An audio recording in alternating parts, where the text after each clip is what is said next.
नमस्कार साथियों, आपका स्वागत है फिर से CDP 5 का पंच में। 5 शानदार प्रश्न और उनसे भी शानदार उनकी एक्सप्लेनेशन। तो चलिए शुरू करते हैं। आज के क्वेश्चंस देखते हैं। तो पहला क्वेश्चन जो आपके सामने है वो है perception of a particular method of teaching is different among learners because. शिक्षण की एक विशेष पद्धति की धारणा शिक्षार्थियों के बीच भिन्न भिन्न होती है। यानी अगर मैंने कोई एक टीचिंग मेथड ले रखा है या मैंने टीचिंग कोई स्टाइल ले रखा है या फिर मैंने कोई टीचिंग स्ट्रेटेजी ली है, हर बच्चा उसको अपनी तरह से अलग अलग समझता है। तो ये हर बच्चा अपनी तरह से अलग अलग क्यों समझता है यहाँ पर? तो यहाँ अगर हम बात करें तो एक हमें दे रखा है कि वो सीखना ही नहीं चाहते। तो हमें इस अवधारणा को बिल्कुल नहीं मानना कि कोई बच्चा सीखना नहीं चाहता। हम अब इस अवधारणा को लेकर चलते हैं कि एवरीबडी वांट्स टू लर्न। हर बच्चा यहाँ पर क्या करना चाहता है? हर बच्चा यहाँ पर सीखना चाहता है।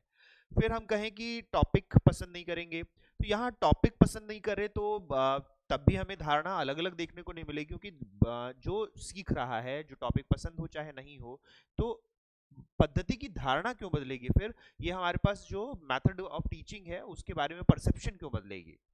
तो परसेप्शन बदलने के पीछे हमारे पास क्या होता है? यहाँ पर हमें वेरिएशन अमॉन्ग लर्नर्स देखने को मिलेगा।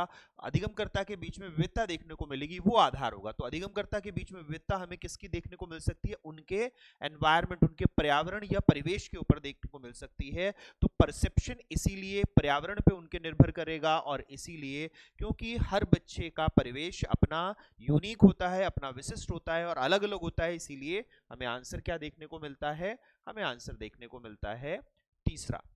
चलिए अगले क्वेश्चन को देखें। In experimental method the experimenter manipulates. प्रयोगात्मक विधि में प्रयोगकर्ता को प्रकलित करता है। तो यहां अगर हम देखें कि जो हमारे पास प्रकलन है यानी मैनिपुलेशन है, प्रकलन या फिर प्रहस्तारण हम कहें, तो मैनिपुलेशन किस चीज का होता है? तो जो मैनिपुलेट किया जाता है उसे हम कहते हैं क्या? उसे हम कहते हैं हमारे इंडिपेंडेंट वेरिएबल। जो इंडिपेंडेंट वेरिएबल्स होते हैं उनको हम मैनिपुलेट करते हैं, और इसका इफेक्ट देखिए हमारे पास क्या होते हैं? हमारे पास इंडिपेंडेंट वेरिएबल होंगे, और इंडिपेंडेंट वेरिएबल के बीच में हमारे पास इंटरवीनिंग वेरिएबल होंगे, और इंटरवीनिंग वेरिएबल के बाद हमारे पास डिपेंडेंट वेरिएबल होंगे। तो स्वतंत्र होते हैं चर, इनके बीच में मध्यस्थ चर होते हैं या मध्यवर्ती चर होते हैं, और इनका प्रभाव जिनके ऊपर पड़ता है उन्हें हम आश्रित या परतंत्र चर कहते हैं। तो जिनको हम बदलते हैं उसे हम जब हम एक्सपेरिमेंट करेंगे तो हम बदलेंगे किसको? इनको बदला जाएगा, इनमें मैनिपुलेशन किया जाएगा।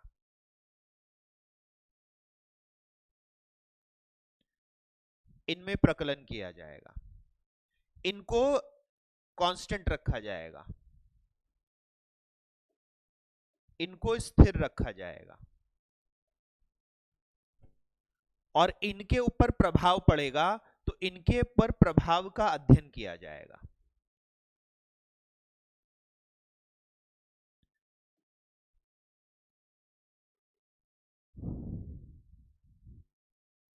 तो हमें क्या देखने को मिलता है? हमें ये तीन चीजें देखने को मिलती हैं कि जब भी हमारे पास एक्सपेरिमेंट होगा तो इंडिपेंडेंट वेरिएबल में चेंजेस करेंगे, मैनिपुलेशन करेंगे, और इसका इफेक्ट देखेंगे डिपेंडेंट वेरिएबल पर।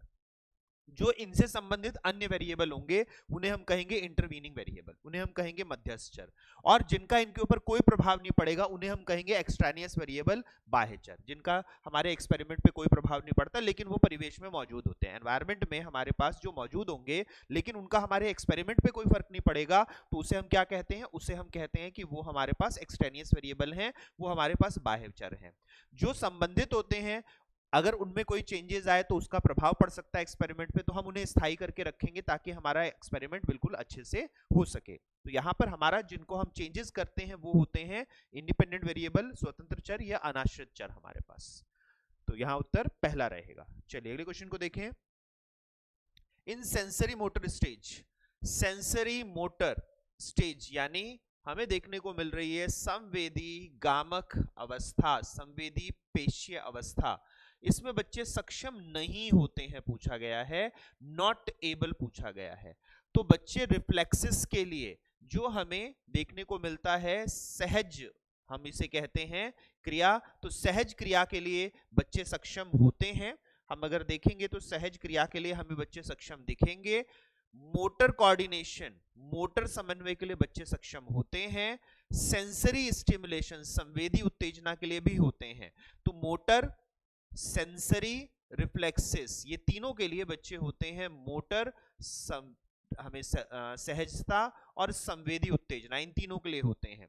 लेकिन सिंबॉलिक रिलेशन, प्रतीकात्मक संबंध, इसके लिए बच्चे अभी सक्षम नहीं होते, इसलिए हमें उत्तर देखने को मिलेगा चौथा, क्योंकि यहां पूछा है नॉट एबल, नहीं होना।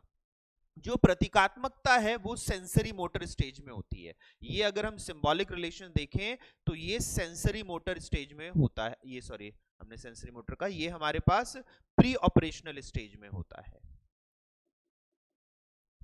ये होगा प्री ऑपरेशनल स्टेज में, ये हमारा पूर्व संक्रियात्मक अवस्था में होता है, जिसमें बच्चा भाषाई आधारित चिंतन करने लगता है।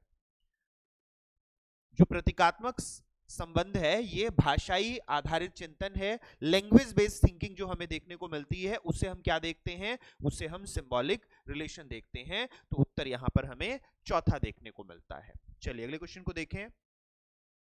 Which of the following is the best way to increase correct responses and behavior? यहां पे हमें चार फिर से आधार दिए हैं किसके लिए, व्यवहार को बढ़ाने के लिए कौन सा सबसे अच्छा तरीका है। अब यहां हमें प्रारंभिक तौर पर देखें तो ये हमें चार चीजें दे रखी हैं, पनिशमेंट, दर्द, प्रेज प्रशंसा, इग्नोरेंस अज्ञानता, स्ट्रिक्टनेस शक्ति। तो ये जो प्रश्न है ये प्रश्न हमारे पास पेरेंटिंग स्टाइल का है, ये प्रश्न हमारे पास पेरेंटिंग स्टाइल का है, ये अभिभावन शैली का है।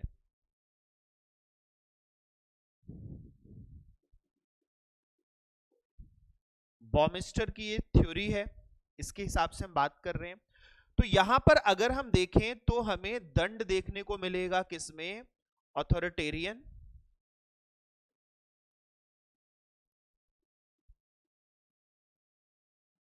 सत्तावादी, ये नहीं करना है। प्रेज हमें देखने को मिलेगा, जो हमारा उत्तर है ये रहेगा हमारे पास अथॉरिटेटिव या डेमोक्रेटिक जिसे कहते हैं।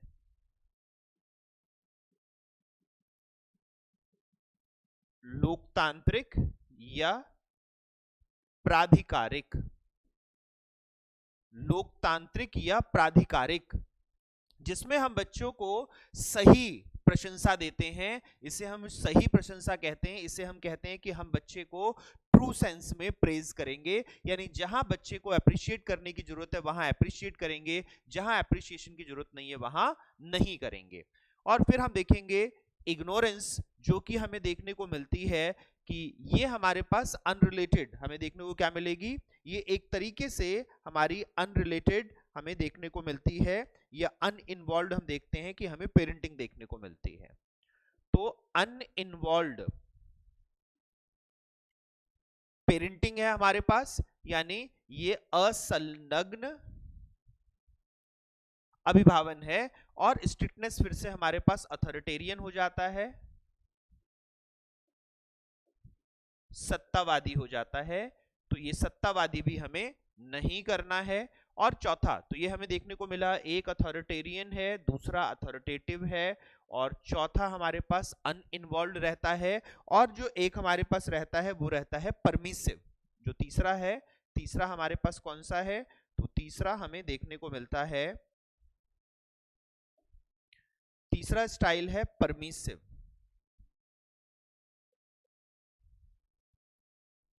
तो यहां पे हमें क्या देखने को मिलता है, यहां हमें देखने को मिलता है सहज अभिभावन।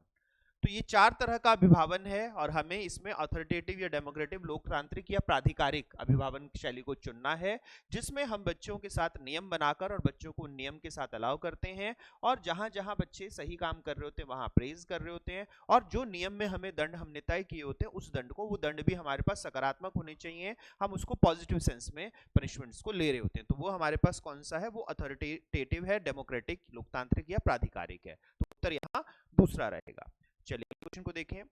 Brain storming teaching strategy was introduced by, तो ब्रेन स्टॉर्मिंग अगर हम देखें तो ये हमें ऑसबॉर्न के द्वारा दिया गया है, ये हमें ऑसबॉर्न के द्वारा दिया गया है। वहीं पर हम जॉयस के द्वारा देते हैं तो ये क्लासिफिकेशन ऑफ टीचिंग मॉडल्स देते हैं।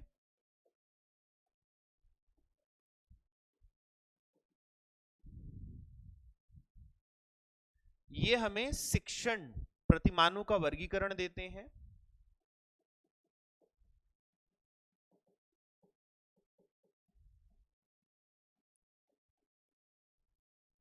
हम कोल्बे की बात करें तो ये लर्निंग स्टाइल्स देते हैं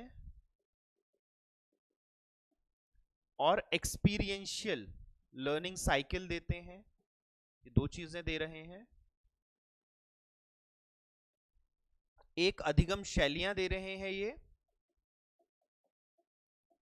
जो कि प्याजे के ऊपर आधारित, जो प्याजे हमें असिमिलेटर एकोमोडेटर बनाते हैं उसके ऊपर आधारित अधिगम की शैलियां हैं। और दूसरा ये हमें अनुभवजन्य अधिगम चक्र देते हैं।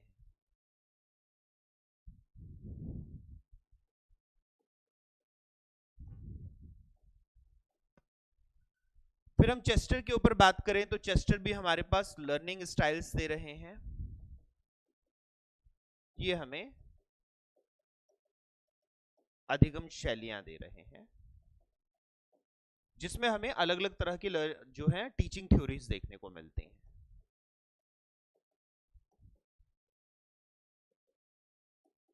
इसमें हमें शिक्षण सिद्धांत देखने को मिलता है। उन्होंने विभिन्न शिक्षण सिद्धांतों का वर्गीकरण किया है।